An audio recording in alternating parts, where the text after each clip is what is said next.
శ్రీకాళహస్తి పట్టణంలో అక్రమ gas refilling నిర్వహిస్తున్న ఘటనపై విజిలెన్స్ అధికారులు దాడులు నిర్వహిస్తున్నారు.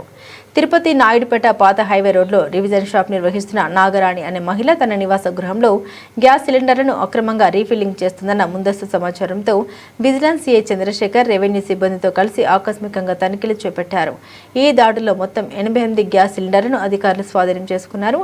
ప్రజల ప్రాణాలకు ముప్పు కలిగించే విధంగా నిబంధన ఉల్లంఘించి కార్యకలాపాలు నిర్వహించినట్లు గుర్తించిన అధికారులు నాగరాణిపై కేసు నమోదు చేస్తున్నట్లు తెలిపారు. అక్రమ కార్యకలాపాలపై కఠిన చర్యలు కొనసాగుతాయని విజిలెన్స్ అధికారులు హెచ్చరించారు.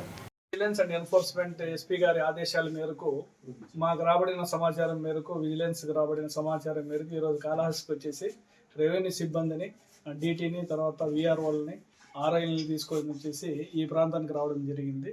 వీటికి వచ్చిన తర్వాత ముందు షాప్ వచ్చేసి శివ గణేష్ అనే పేరుతో ప్రొవిజన్ స్టోర్ ఒక ఆమె నాగమణి అనే నడుపుతుంది, నాగరాణి ఏమి నడుపుతుంది.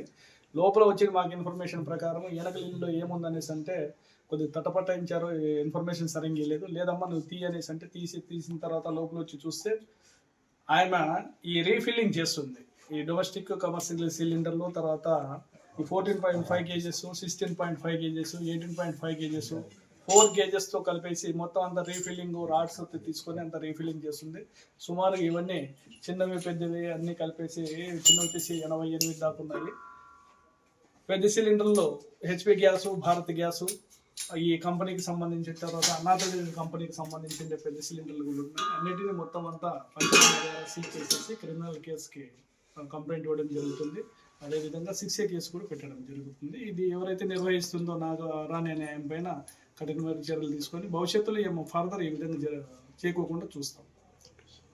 Thank you. నా పేరు చంద్రశేఖర్, విజిలెన్స్ సిఐ. మా ఎస్పీ గారి ఆదేశాల మేరకు ఇది రైట్స్.